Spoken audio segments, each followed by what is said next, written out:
Hello there, and welcome to The Great Comeback. I am your host, Holly McClain, and I'm coming to you live on WGSN-DB, Going Solo Network, the #1 singles talk network out there. I am a life coach and counselor, and I help people come back from big life shifts and upsets. So think big breakups, divorce, career changes, teen struggles. If it's a life transition that you're going through, together you and I will master plan your comeback. On today's episode, I have a registered dietitian nutritionist, Koschak, with me, and we are talking all about your health journey. Most individuals' health journeys are not that healthy, and Hannah and I want to expose that.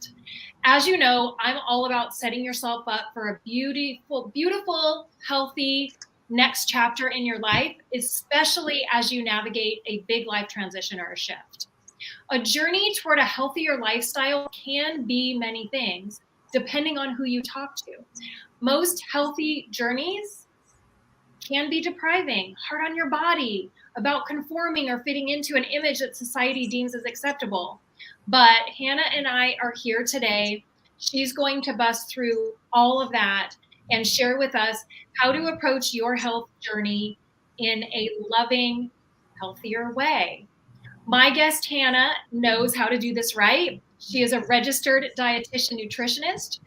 She started her career in a clinical setting, working inpatient and in the dialysis unit. After spending years helping patients manage their disease, she felt a strong calling to help educate and inspire people on how to prevent disease, to improve their quality of life, enjoy the health journey, and become empowered in their food choices. Hannah has struggled in her past with having a poor relationship with food due to weight stigma and the dieting industry. She's now passionate about helping women improve their mindset, eating habits, and understanding of their personal health journey so that they can create consistency and stop dieting and find freedom from health, from self-judgment. Hannah lives in Eau Claire, Wisconsin, and has 2 young boys who love fishing, fire trucks, and ice cream. Hannah enjoys campfires, coffee dates, and cooking. Hannah, welcome to The Great Comeback. Well, thank you. That was such a kind introduction. I'm super excited about having you on today. But first, before we dive into all the things, I'd love for you to share your journey and what got you into doing this type of sacred work. Yes. So long story or short story, I'm not sure, but we'll see what happens. As you mentioned, I did work in a clinical setting, and I've always had a passion for nutrition, which is how I chose to, go into dietetics or to be a dietitian. And as I was working in the clinical setting, it just felt like that wasn't fulfilling my passion. And the older I got, the more I realized the connection I wanted with that passion. I mean, at first you're kind of just motivated and you go through college and you follow the steps, you do the internship, you get a job, and so on. But as I got more into my career, I just felt pulled in different directions, but I still wanted to be the dietitian. And so as I dove into that, I realized the reason that I wasn't connecting with my passion for health and nutrition was because I was spending so much, if not all of my time, managing people's disease. And as you know, at that point, it's already a little too late in perspective, meaning I wanted to help them more before they got to that point. I wanted to help them see the power of health and nutrition before they were more of a victim to it per se. So I want to quickly give you the backstory of why then that didn't fill my passion. So when I was a dietetic student in college, I actually did struggle with my weight a lot, and I was overweight. And a lot of that I thought had to do with my eating habits, but it actually had to do with my mindset and relationship with food. So, the weight stigma was really heavy. You're going to school to learn nutrition, but yet you were overweight. What were you doing wrong, right? So the weight stigma of just the dieting industry and people judging weight in a certain health standard just was a lot of pressure. Well, then college life, the personal life, I actually went through some, unhealthy relationship issues, so AKA a bad breakup. And that bad breakup spiraled me into, just this unhealthy lifestyle of not eating well, or if at all, because heartbreak can be pretty powerful if you've ever gone through it. So once, I had all this weight loss from really an unhealthy way, I got flooded with compliments. I got flooded with feedback of, you're doing amazing, you look amazing, wow, and just all this stuff that made me feel good at the time, but retrospect, having a healthy relationship with food, how toxic that actually was. Because imagine how I felt as a young woman, now regaining some healthy weight because I was able to eat again as my heart was healing, right? So, just getting all of that feedback, all of those compliments, but yet trying to heal myself. And then, putting on some of that weight because the lost weight wasn't done well in a right way. It wasn't even intentional. And that's when it spiraled my unhealthy relationship with food. And I mean, at this point, cue yo-yo dieting, right? This is when it's like, oh no, now I'm putting on some weight and I need it off. And I didn't know how to do it actually, because when you're going to school to be a dietitian, we're learning all the things about medical, school, food service, so many different aspects of being a dietitian. But your mindset is so much bigger than any education. So then takes me to my decision to start a business called Wholesome Endeavors, where I help people, Wholesome Endeavors meaning healthy journey, just to first off improve their relationship with food, with their mindset, and then offer them unbiased education towards then actually living a healthy lifestyle that they can maintain outside of a diet. I love that, Hannah, because when you talk about mindset, and we can dive into examples of what that means for those that are listening that aren't familiar with mindset in the coaching world, and I'm sure in your world, when it comes to mindset, it's like the way that we think about and approach and essentially work through our processes in our brain and how the associations that we make with food, et cetera. And I can only imagine going through like how you shared your journey. You're getting all of this positive feedback about something that is actually very painful and unhealthy, but it's producing like this positive image with your body to the outside world. And it just becomes like this really messy tornado. And you get so far away from connecting with your body and feeling what feels right and what feels good and having that actually reflected out into the world and everything kind of being in motion and connected together, that especially with health in the US, it's dieting and deprivation and all of these other horrible things that are supposed to make you look a certain way, but then you don't necessarily feel a certain way on the inside. So I agree with you. I think getting your mind straight around this journey, like as you make your approach into this, is huge, because everybody makes it sound so simple. Like it's eat healthy food and exercise. Yeah. There is so much more underneath it to it. Do you want to share with us sort of like maybe some of the messages around a healthy mindset and maybe comparing that to some of the old messages that are not healthy for our mindset? Yes. And I think you nailed it on the head that not everyone really understands what mindset means. And so for women, somewhere along the way, we've really developed this understanding that we have to earn our worth.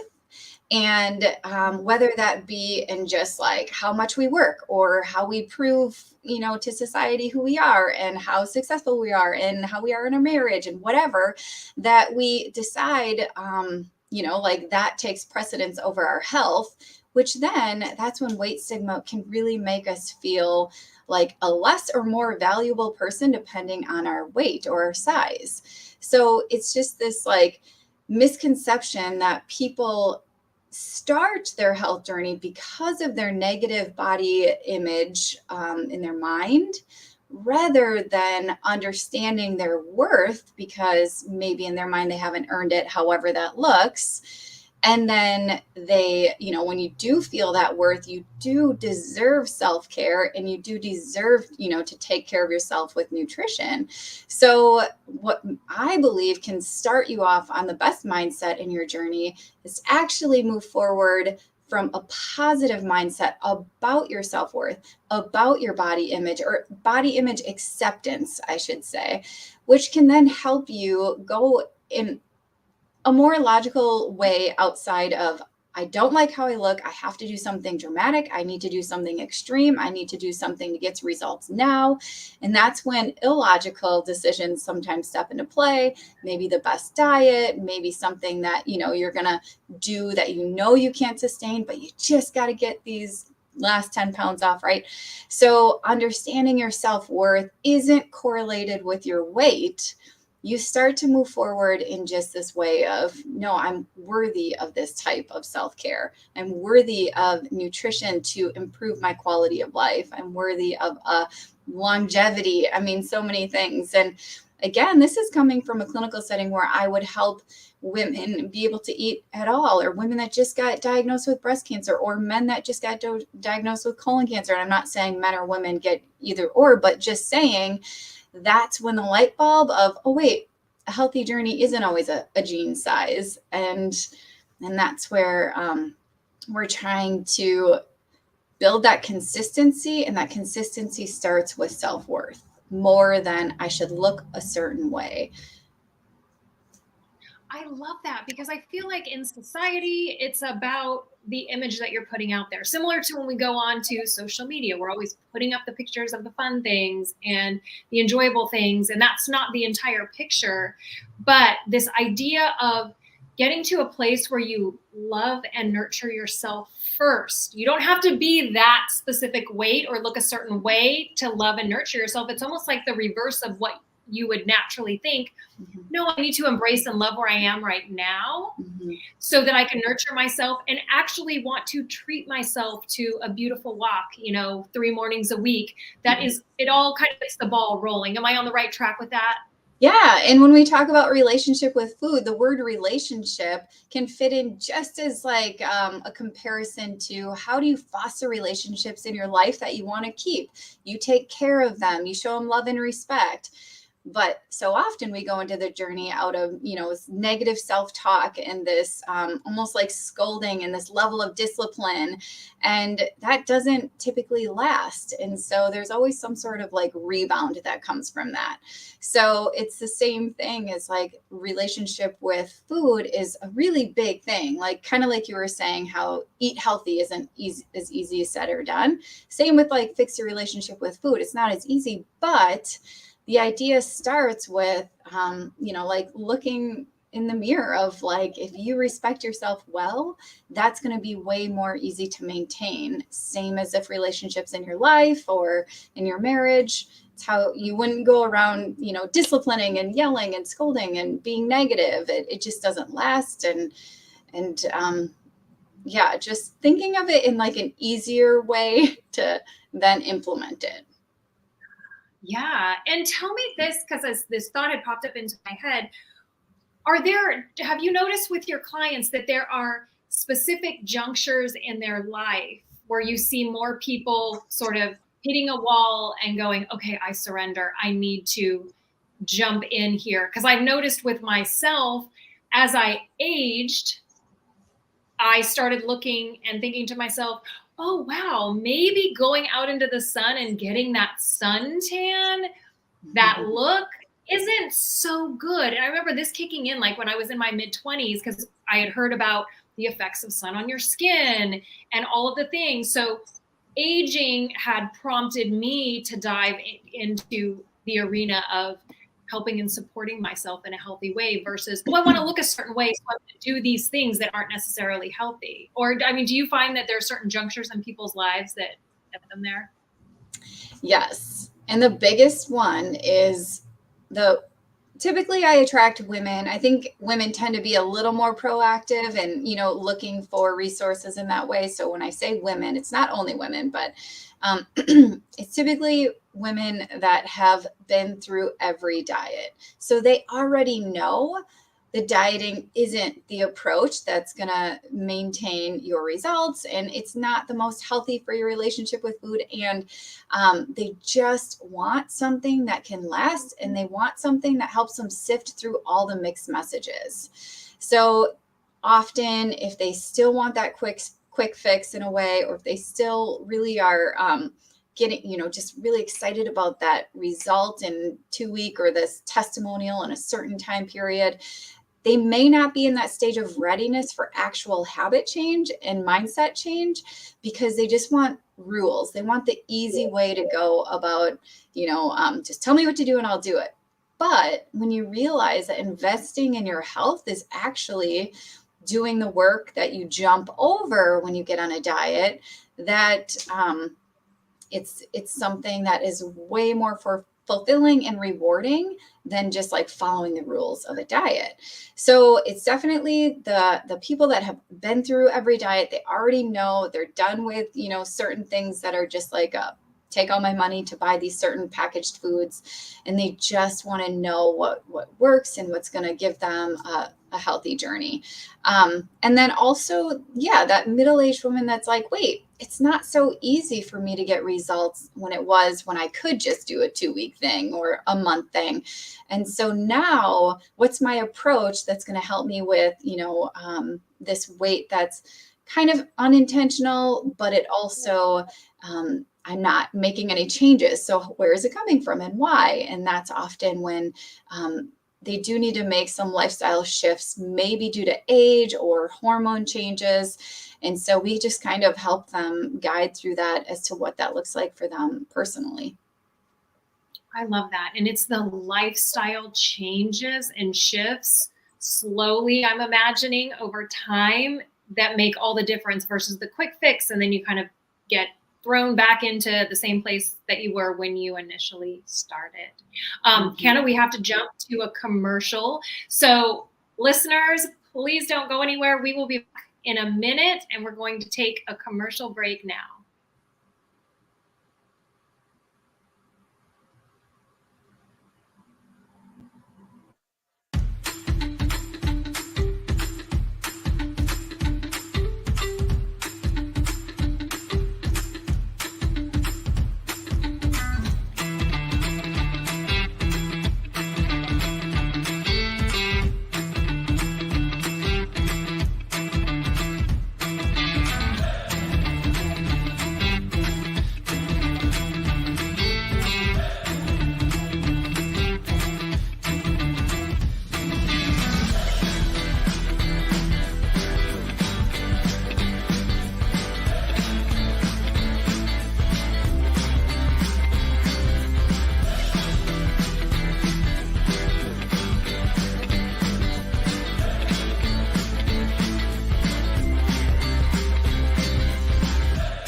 We are back, and Hannah was just walking us down the path of your health journey being a lifestyle shift and change versus a quick fix where we're yo-yoing back and forth. So Hannah, you mentioned something that I'd like you to talk a little bit more about, and that is preventative care. And that is another way that we can nurture ourselves and love ourselves on the health journey. It's not just about, I feel like I'm overweight and I need to lose weight. I mean, we are talking about holistically your entire body and planning and prepping and setting ourselves up as we move forward to live a healthy, disease-free life as we move forward. So Hannah, what do you have to share with us about preventative care? Because that can be a very scary thought for some of us out there that haven't really dove into that piece yet. Yes, so much. Thank you for asking this, because it really is a whole new perspective about health. And that is my goal, is to give you a fresh perspective. So first off, I want to say that often when people lose weight or, get on some sort of program or something, they think they feel empowered from that weight loss, but it's actually the opposite. It's not empowerment, because once they lose that weight, they feel this pressure that's ongoing to keep that weight loss. And once real life happens, because maybe they haven't worked on healthy habit changes, or they haven't worked on improving their mindset around their relationship with food, that creeps back in. And then if they do gain a few pounds back, they start to panic because the pressure of losing that weight. And so then they do more extreme things, which then can either further the relationship with food or make them, not focusing on disease prevention. So the true empowerment comes with actually understanding how nutrition is serving you, more than focusing on like the attempts of weight loss. So the question for me when it talks about disease prevention, I think when people think about healthy, the first things that often come to mind would be protein, low carb, potentially low calorie or lean, when in reality, that is weight loss. And weight loss isn't always health. I mean, if you think about it, you could literally eat, one string cheese, one Twinkie, and one random granola bar. And, you lose weight because it's maybe lean, high protein, low carb, but you're not getting that disease prevention. So I want to help people see how actually health is not those things. It's words like fiber, phytonutrients, and antioxidants. And all of those things encapsulate health, nutrition, but most importantly, disease prevention. So notice I didn't say the word protein. And everyone's like, wait, if we're not talking about protein, I don't even know what health is, right? And that's exactly the problem. Fiber, phytonutrients, and antioxidants are the big bundle, in addition to many other things in lifestyle changes, the nutrition that can help you prevent disease, or at least prolong disease. And so I can talk more specifically into all of those things. But the idea I want to leave you with is, remember that maybe your understanding of health or a health journey is actually the stories or stigmas that you've been sold by the dieting industry or society. I love that, Hannah, because there is so much coming at us from the outside world. And this whole idea of protein, I was watching, it was a series, a docu-series, and there was a little piece where they discussed the Blue Zone diet.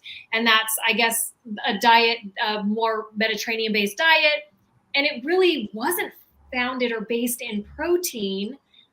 And, here in the US, it's protein, protein, protein if you want to be fit and look good and be lean. And it's just not that simple. And I don't even know, I mean, you would know better than I do if protein is even the solution or part of the solution for, a weight loss situation or whatnot. But we're hearing and we're getting all of this information from those who potentially want us to purchase something, buy into something. And so we really have to be aware consumers. But by working with someone like yourself, they can essentially get the real deal breakdown of, this is how this works, and this is how you can have a healthy relationship with your body and also prevent disease as you move forward. I think it's incredible. Mm-hmm. So will you share with us the different ways that someone can work with you for this type of support? Yes. And I really appreciate how, when you talk about people thinking that their health journey has to look a certain way, the most important thing is that you understand it doesn't. Because how I work with my clients, some of them are empty nesters, some of them have 3 kids, 2 of them still at home, some of them are working full time, some of them are not. And so you cannot assume that somebody has, more free time or less kids or more kids can do the same things. And so giving yourself that grace in what you're capable of And just understanding that what you do most often matters most can be the biggest thing for, often I'll hear people say, like, I'm off track, or I fell off the wagon or the train or whatever. And that doesn't have to be the all or nothing. And the all or nothing approach, of course, isn't sustainable, because then you are going to have much more extremes in your health journey. And natural health journeys do have a little ripple of them, but I just wanted to say that the important thing is, if you're looking for a health journey, it's not something that, like, is a cookie cutter thing, because looking at your lifestyle compared to someone else doing that is the most important. You can't assume that maybe everybody is capable of the same thing, with different budgets, with different past histories and experiences. So that's probably the biggest piece. So how I work with people is we work one-to-one on a weekly basis, and that really helps them through the process of changing their mindset, because we all have had past experiences or past exposures or even past influences in our life that form and mold our self-talk. And so when people want to make changes to their mindset, it's often very difficult to do it alone, because they only have those own things in their mind that are feeding their self-talk or subconscious. So getting that outside perspective and awareness around what your self-talk and subconscious is kind of the best approach to really, again, that empowerment that I talked about, or to really create that real habit change. When people say, I just want a lifestyle, the reason they can't have that lifestyle is because they haven't changed those thoughts that take them back to old habits. So the weekly clients is kind of our way to get that mindset exposed for them, and then focus on a more positive self-talk, strategies for their eating habits, if it's overeating or emotional eating, or just even that stress eating that some people graze all day. That might even be different approaches than the typical ones that they may be trying. So we start with that, and then we dive into empowering them with the education that's unbiased but focused on disease prevention. But that's irrelevant until they care about their self-worth, that self-respect, that self-confidence that builds up their desire for actual health. So if I do have a lot of people that are already on their health journey, they've maybe taken really good strides in that direction. So we have a membership called the Wholesome Community Membership. It's just $37 a month, but they get access to an app full of education, recipes with food demos, and interviews from other professionals outside of nutrition, focusing on how your health journey can be affected, different mindset things, stress relief things, physical therapy. And that's kind of a way that people can get this community support, a well-rounded approach in their journey, but then also hands-on through monthly workshops where we can regain and implement in their own personal lives. So my idea is that people can enjoy their journey if they have positive associations with their health journey. And if you can tell me one diet that you have a positive association with, then we should talk. But really enjoying their journey is what's going to keep them inspired, and building that connection within this community keeps them encouraged. And it's just kind of a really good spiral into creating that lifestyle that people so badly want. Yes, this is a long-term process. And honestly, those of you who are listening, who are going through a life transition and shifting things up right now, this is the perfect time, because this is such a nurturing thing to do for yourself. And it will continue to give back to you for decades as you're aging and embracing the aging. Because I honestly feel, Hannah, like once you get to a point where you can really truly love yourself and care for yourself, all that stuff about, am I looking the right way? Is this happening to my body? Things are changing. Do I need to go to great measures to repair things that are breaking down or broken? Once you can quiet all of that noise, which, I believe is coming from the outside, coming from, societal stuff, from, big organizations that want to sell us things. I feel like once we can push that noise away and reframe and get our mindset in order, like you shared with us on what that means and how to do that, then we can begin loving ourselves. And it's so lovely to take care of ourselves and have our annual appointments and tend to our bodies and all the preventative care goodness and learn the ways and the tools on how to be healthy moving forward. Regardless of how things unfold, you will know how to take care of your body. You have one and you have it for your entire lifetime. So we want to take care of it, not beat it up and try to twist it and contort it to look a certain way to follow a random trend or whatever the heck is going on in the outside world with all the noise. Yes. So yes, Hannah, thank you so much. And please share with our listeners, how can they get in touch with you? What's the best way or ways that they can reach you? Yeah, thank you. If they'd like to just learn more about my business and myself, you can check out wholesomeendeavors.com. I am on Facebook at Wholesome Endeavors, and I do have Instagram as well. And you are welcome to email me, wholesomeendeavors@gmail.com, if you have any specific questions or would like to get some details about the Wholesome Community membership. Lovely. Hannah, thank you again for sharing all of your wisdom and value with us today. Holly, thank you so much for having me. Honestly, an honor. You're so welcome. And thank you to our listeners as well for joining us in the conversation today. If you are interested in one-on-one coaching support as you navigate your personal comeback, reach out to me, and you can find me at hollymcclaincoaching.com.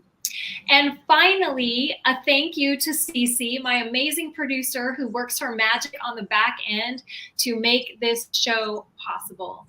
Join me again next time. And in the meantime, have a great rest of your week and be well.